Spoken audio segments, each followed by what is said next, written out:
Haleluya. Puji Tuhan saudaraku. Ya. Saudara dikasih Tuhan, beri waktu saudara ya untuk beberapa menit ini mendengarkan firman Tuhan. Karena ini sangat penting. Ini adalah firman Tuhan, bicara tentang kebenaran firman ya. Beri waktu saudara beberapa menit untuk mendengarkannya, maka saudara pasti akan tertolong.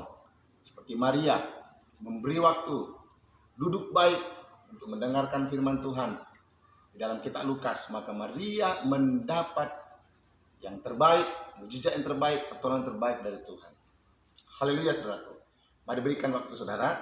Ya, saya ingin membagikan bagi kita firman Tuhan dalam renungan yang saya ambil dari 1 Tesalonika 5 ayat 23 dengan judul tema firman Tuhan, jiwa-jiwa sama dengan tubuh, jiwa, dan roh. Sekali lagi, jiwa-jiwa sama dengan tubuh, jiwa, dan roh. Saya baca 1 Tesalonika 5 ayat 23. Semoga Tuhan damai sejahtera menguduskan kamu seluruhnya, dan semoga roh, jiwa, dan tubuhmu terpelihara sempurna dengan tak bercacat pada kedatangan Yeshua HaMashiach Tuhan kita. Saudara dikasih Tuhan, di dalam ayat 23 ini jelas berkata bahwa manusia itu, atau yang sering disebut para hamba Tuhan, para jemaat-jemaat, bahkan para gereja, yang disebut jiwa-jiwa, menangkan jiwa-jiwa, layani jiwa-jiwa, yang sering disebut jiwa-jiwa.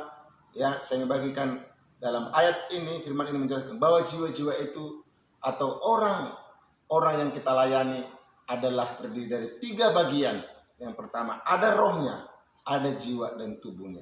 Tubuh, jiwa, roh, itulah manusia, itulah atau yang disebut jiwa-jiwa yang dilayani. Dan Tuhan perintahkan, layanilah jiwa-jiwa, layanilah semua orang. Tapi kita harus belajar.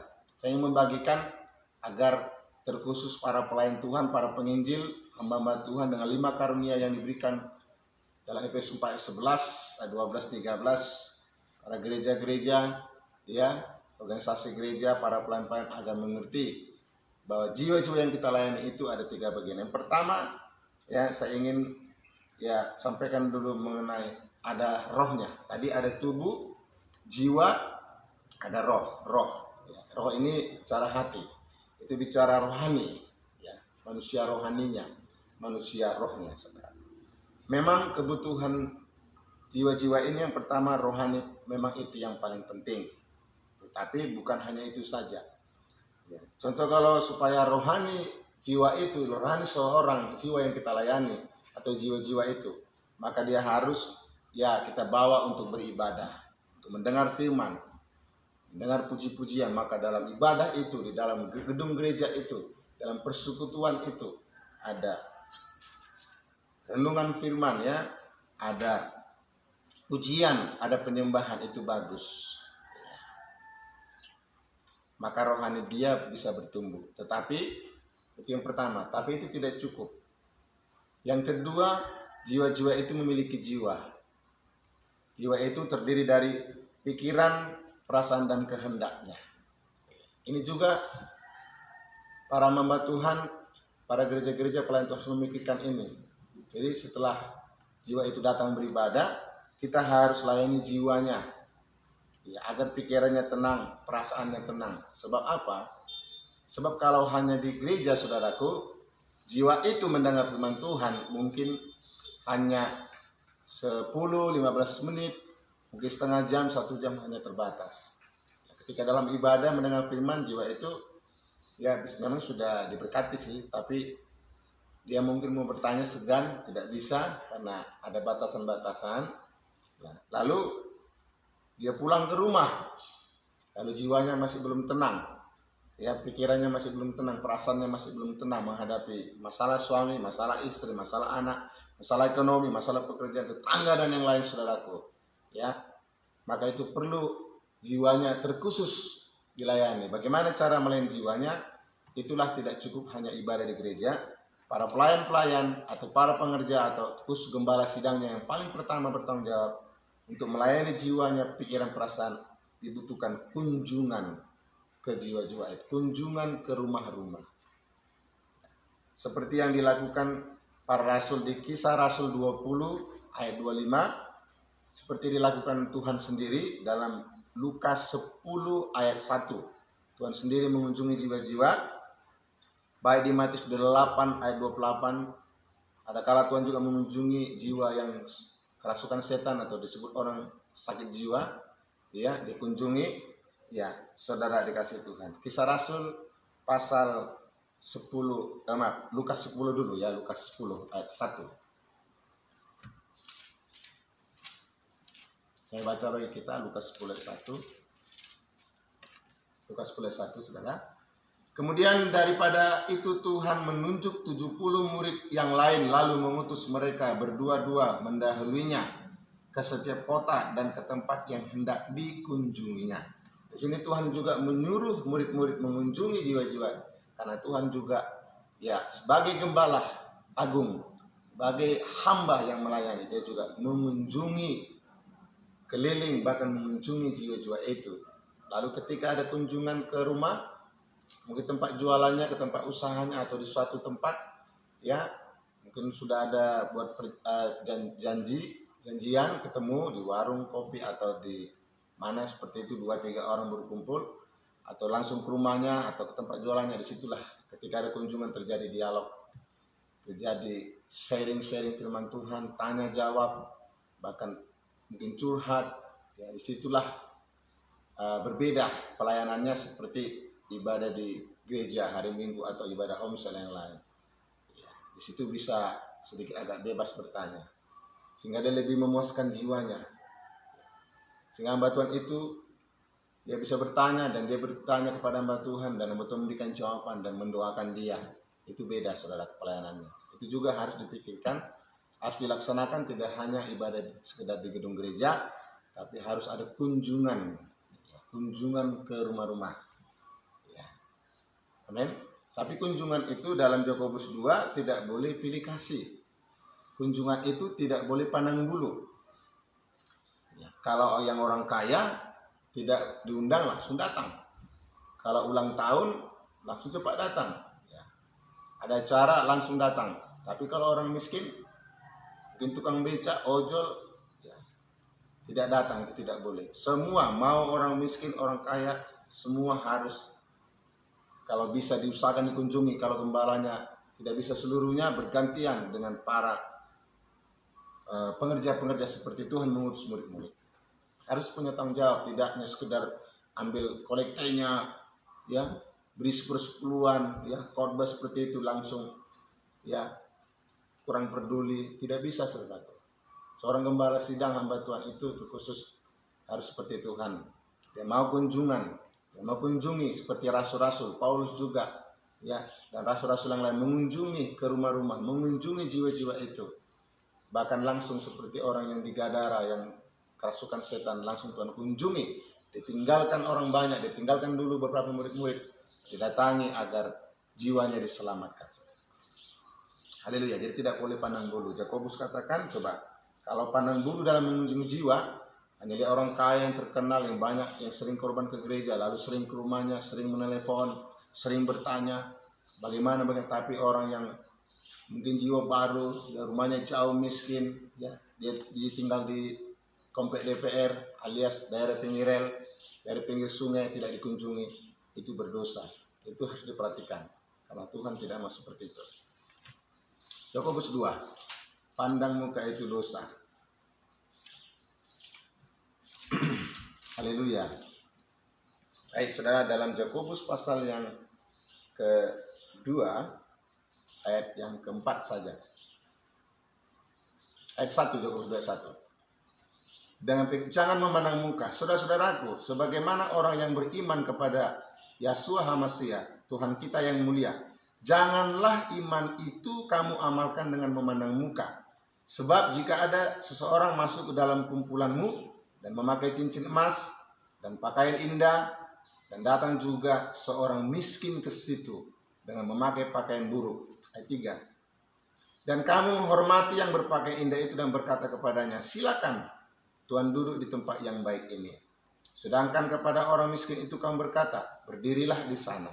Artinya tidak diperdulikan, kurang diperhatikan. Tapi yang kaya langsung dikasih tempat duduknya ke depan karena punya cincin, punya emas, nanti kolektenya persepuluhnya besar. Ya, itu dosa, itu pandang muka. Ya. Perhatikan ayat yang keempat. Bukankah kamu, saya, hamba Tuhan, siapapun, telah membuat perbedaan di dalam hatimu dan bertindak sebagai hakim dengan pikiran yang jahat?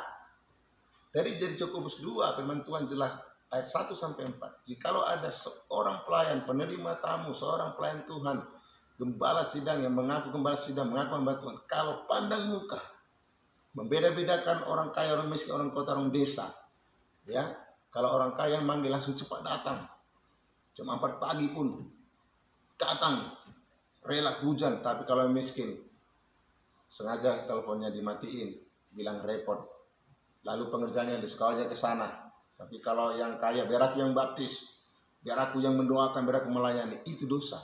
Hati-hati, saya juga hamba Tuhan. Setelah saya firman ini saya lakukan. Ya, bukan tidak boleh melayani orang kaya, pejabat, tapi jangan pandang muka. Tuhan itu mendahulukan orang miskin, baru mendahulukan yang lain-lain. Haleluya. Ya, jangan nanti saudara kita kira kita menjadi pelayan Tuhan, ya hamba Tuhan, ya kita kira dia ke surga, mati ke surga, rupanya selama hidupnya selalu memandang muka dalam pelayanan, bertahun, berpuluh-puluh tahun, sehingga orang menjadi sakit hati, sehingga jiwa itu keluar dari gereja karena tidak terperhatikan. Karena dia lihat hanya orang kaya diperhatikan, hanya orang kaya didoakan. Kalau keluar dari mobil mewah, ya, lalu didoakan, diantar sampai ke depan, pintunya sampai ditutup, dan di dada lagi.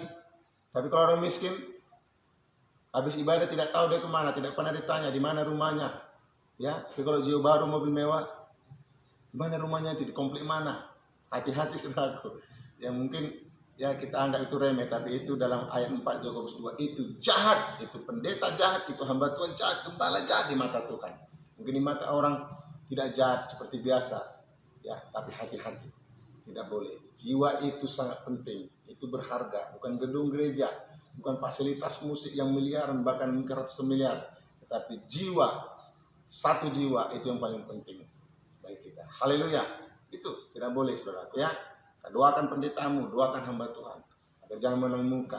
Ya, itulah kelemahan gereja, sehingga jiwa-jiwa itu ya tertekan, jiwa-jiwa itu merana, merasa minder. Ya, kalau yang kaya-kaya langsung disambut segala macam, apa yang dikatakan orang kaya langsung dilakukan, orang miskin tidak pernah dengar. Bukan tidak bisa didengar dua-duanya kalau kebenaran, tapi jangan pandang muka. Haleluya, itu pantang, itu tidak boleh menurut firman. Itu hamba Tuhan jahat. Ya, itu pelayan jahat, dan kalau tidak bertobat, saya pun pasti masuk neraka, siapa pun masuk neraka. Yang ketiga, ya ada tubuhnya. Jadi yang disebut jiwa-jiwa itu ada rohnya, ada jiwanya, ada tubuhnya. Dan sini seringkali gereja-gereja, organisasi pelayan-pelayan lupa, hanya melayani rohnya dengan ibadah. Ya, mungkin hanya kasih nasihat-nasihat itu bagus sih, tetapi dia punya tubuh ini butuh makan minum, butuh kebutuhan jasmani. Jadi tidak hanya itu, perlu juga kita layani jiwa itu, memberikan kebutuhannya, ya, terutama kepada orang-orang miskin, janda-janda yang miskin, anak-anak yatim, anak-anak yatim, ya, piatu, apalagi yang tidak ada orang tua, yang orang tua sudah meninggalkan, itu sangat penting sekali. Ya, tubuhnya yang ketiga sangat penting, karena Tuhan pun tidak hanya melayani rohnya, jiwanya, tapi memberikan kebutuhan tubuhnya. Dalam Yohanes pasal yang ke-6 ayat 5, Tuhan pernah katakan ketika orang sudah lapar, lalu Tuhan Yesus katakan, beri mereka makan. Jangan nanti sampai mereka pulang, mereka kelaparan. Mereka sudah dengar khotbah, bagus. Mereka sudah dengar nasihat, bagus, tapi mereka lapar. Apalagi pada masa pandemi COVID-19 ini, ya, corona ini saudaraku, banyak jiwa-jiwa, jemaat-jemaat itu tidak semua punya tabungan yang banyak, tidak semua punya stok. Ya, banyak jiwa-jiwa. Disinilah kelihatan diuji para gereja, pendeta, pelayan-pelayan, jemaat yang mengaku kaya, pendeta yang sudah mengaku kaya, sudah banyak uang, punya apartemen, mobilnya seperti showroom, rumahnya seperti showroom karena banyaknya mobilnya. Ada jiwa-jiwa yang belum makan, yang usahanya, yang tidak bekerja, yang dipecat karena corona berhenti. Itu harus diperhatikan saudaraku. Kalau tidak, hati-hati. Itu sudah dosa jahat di mata Tuhan. Harus diberikan makan. Tapi bukan berarti dikasih manja. Cuma itu. Kalau memang dia tidak ada, diberikan. Nanti lalu diajar dia untuk mandiri. Diberdayakan juga nanti ketika dia sudah ada, diberkati dan memberi kepada jemaat juga yang membutuhkan. Seperti Yohanes pasal yang ke-6 ayat yang ke-5. Seperti juga di Kisah Rasul pasal 2. Kisah Rasul pasal 2 ayat 44. Kisah 2 ayat 44. Saya baca bagi kita. Jadi para rasul-rasul juga tidak hanya melayani jiwa rohnya, tapi tubuhnya, kebutuhan makan, minum, apa yang diperlukan juga harus dipikirkan. Itulah pelayan yang benar. Itulah gereja yang benar, saudaraku. Pelayan yang benar, organisasi yang benar. Kisah Rasul 4 ayat, Kisah Rasul 2 ayat 44. Saya baca Kisah 2 ayat 44. Dan mereka dan semua orang yang telah menjadi percaya tetap bersatu, dan segala kepunyaan mereka adalah kepunyaan bersama. Dan selalu ada dari mereka yang menjual harta miliknya, lalu membagi-bagikannya kepada semua orang sesuai dengan keperluannya masing-masing. Jadi gereja mula-mula, gereja Pentakosta, ketika Roh Kudus dicurahkan, itu tidak ada yang kikir. Yang punya harta artinya punya uang, punya benda, ya datang memberikan di bawah kaki rasul-rasul dengan hormat, dengan rendah hati. Lalu para rasul-rasul itu membagi-bagi kepada orang membutuhkan. Tentu ya kalau dia masih ada, tidak, mana lebih membutuhkan. Dibagi-bagi, jadi itu pekerjaan Roh Kudus. Itu salah satu aplikasi pencurahan Roh Kudus. Itu salah satu aplikasi Pentakosta, saudaraku. Jadi jangan memperkaya diri. Ya, pendetanya rumahnya 5-4 apartemen sekian segala macam, mobil puas kurang puas. Ya, satu sudah cukup, kurang mewah, sementara banyak jiwa-jiwa tetangganya, ya, keluarganya yang tidak makan, tidak minum. Itu tidak boleh. Jiwa-jiwa itu harus dilayani.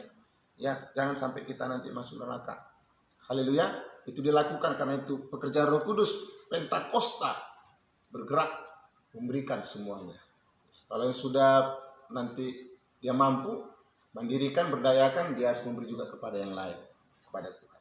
Maka dalam Matius 25 banyak nanti para pelayan jemaat yang ngaku punya uang, punya kaya, punya usaha hebat, dipuji-puji, nanti masuk neraka. Salah satu kenapa? Matius 25 dikatakan ayat 44. Ya. Mari kita perhatikan, sangat penting sekali, saudara, ya. Jadi ini sangat penting. Jangan nanti kita kira kita ke surga, mati ke surga, sakit mati, ya rupanya ke neraka karena tidak melakukan ini. Matius 25 ayat 44. Ya baca, perhatikan saudara. Lalu mereka pun menjawab kepada Tuhan. Katanya, Tuhan, bila manakah kami melihat Engkau lapar atau haus, atau sebagai orang asing, atau telanjang, atau sakit, atau dalam penjara, dan kami tidak melayani Engkau? Ayat 45. Maka Tuhan akan menjawab mereka, Aku berkata kepadamu, sesungguhnya segala sesuatu yang tidak kamu lakukan untuk salah seorang dari yang paling hina ini, kamu tidak melakukan juga untuk aku, kata Tuhan. Lalu ayat 46. Dan mereka ini akan dimasukkan ke tempat siksaan yang kekal, tetapi orang benar pada hidup yang kekal. Kalau kita tidak memberi yang lapar makan, yang haus minum, yang tidak berpakaian, ini penjara, sakit, ya, tidak dilakukan pelayanan untuk jasmani tubuhnya, itu juga belum sempurna. Itu bukan pelayanan yang sesuai dengan firman.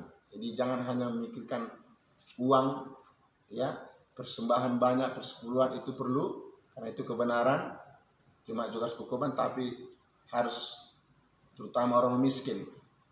Jangan nanti saudaraku, Matius 25 ini singgah hamba Tuhan itu jemaat akhirnya kata lempar, masukkan ke neraka. Karena apa yang kau berikan kepada hambaku yang hina, mungkin dia nampak hina, keuangannya hina, rumahnya hina, pekerjaannya hina, nampak di mata manusia. Tapi justru itulah yang Tuhan rindukan untuk dibantu, untuk ditolong. Ketika kita bantu hamba Tuhan yang hina, kita bantu jemaat mungkin, apalagi juga ada juga pendeta-pendeta yang berkekurangan. Mungkin lampunya belum ada, bangunan gerejanya belum ada, alat musiknya belum ada, ya. Lalu kita juga lupakan, padahal kita tahu, ya, apalagi dekat dengan gereja kita Kita hanya membanggakan diri, gereja kita besar, mobil kita mewah. Hati-hati. Hamba Tuhan itu juga jiwa-jiwa. Ya, para pendeta-pendeta juga jiwa-jiwa. Namanya jiwa-jiwa manusia, siapapun. Ya, maka itu tidak gampang ke surga. Tidak sekedar hanya berkhotbah, tidak sekedar hanya melayani musik well, jago main musik keyboard. Bukan hanya sekedar itu menjadi Kristen. Harus praktik firman Tuhan. Matius 25 ayat 44 jelas. Kalau kau tidak lakukan, kau ke neraka. Kalau kau lakukan, masuklah itu. Haleluya saudaraku, sekalipun ini mungkin keras. Dan memang itu yang perlu bagi kita. Lebih bagus tegur nyata-nyata daripada kasih tersembunyi diam-diam di belakang. Baguslah, dan Tuhan mengasihi saya dan saudara. Itu yang sangat perlu, bukan khotbah-khotbah yang menyenangkan telinga. Bukan khotbah yang mengatakan tidak apa-apa, tidak apa-apa, tidak apa-apa. Hati-hati, itu sangat bahaya saudaraku ya. Sekalipun itu keras, tapi itu ya membuat hati kita tenang sehingga kita nanti bisa pasti masuk ke surga. Hati-hati. Jadi tidak hanya rohnya, juga perlu jiwanya, dikunjungi jiwa-jiwa itu, konsultasi, jangan pandang muka ya, tetapi butuh juga pelayanan gereja untuk memberi makan minum sesuai dengan yang membutuhkan. Kalau dia masih ada, ya mungkin yang lebih diperlukan yang lain. Tapi jangan pandang bulu. Berikan hartamu. Saudara, jemaat yang ngaku kaya, yang merasa hebat, pendeta yang kaya, apalah gunanya kau kaya, kata firman kalau jiwa binasa. Matius katakan, ketika orang kaya ketemu dengan Tuhan, guru, aku mau masuk surga, aku sudah ibadah, sudah baik sini, baik sana, segala macam, sudah kulakukan pelayanan. Tuhan katakan, ada hartamu, jual itu, arti bagi hartamu kepada orang miskin. Bagi kepada orang miskin. Siapa orang miskin? Jemaat yang miskin, mungkin pendeta yang miskin, pendeta hamba Tuhan yang masih kekurangan. Di kota pun masih banyak kekurangan. Desa dan di mana saja. Saudara, siapa yang tahu? Baik lihat media sosial mungkin saudaraku. Ya. Hati-hati saudaraku ya. Mari, ini praktik kita firman Tuhan. Ya, orang kaya itu satu lagi kurang, sudah mantap sebenarnya pelayanan, sudah mantap ibadahnya, tapi dia kikir, dia tidak mau bagi hartanya. Padahal Amsal 39, sebagian harta anak Tuhan orang Kristen itu adalah milik salah satu, selain milik Tuhan persepuluhan, selain milik Tuhan untuk pelayanan penginjilan diakonia, juga harta itu adalah milik jiwa-jiwa orang-orang miskin, yang terutama pelayanan diakonia, terutama orang miskin, orang terlantar, anak yatim piatu, dan siapa saja. Haleluya saudaraku, itu pasti bisa kita lakukan. Inilah firman bagi kita. Kita semangat, kita berdoa rendah hati, minta Roh Kudus memampukan, pasti bisa saudaraku ya. Ya, kalau kita perhatikan firman Tuhan ini, kita layani jiwa-jiwa, maka satu jiwa saja kita layani, upah kita bisa di surga. Ya, bukan kekayaan, bukan ketenaran, bukan terkenal yang perlukan, tetapi mana banyak jiwa kita selamatkan ya, agar Tuhan disenangkan, bukan menyenangkan yang lain. Ya, tetap semangat, maju terus ya. Tuhan ya memberkati kita. Haleluya saudaraku. Haleluya. Salam.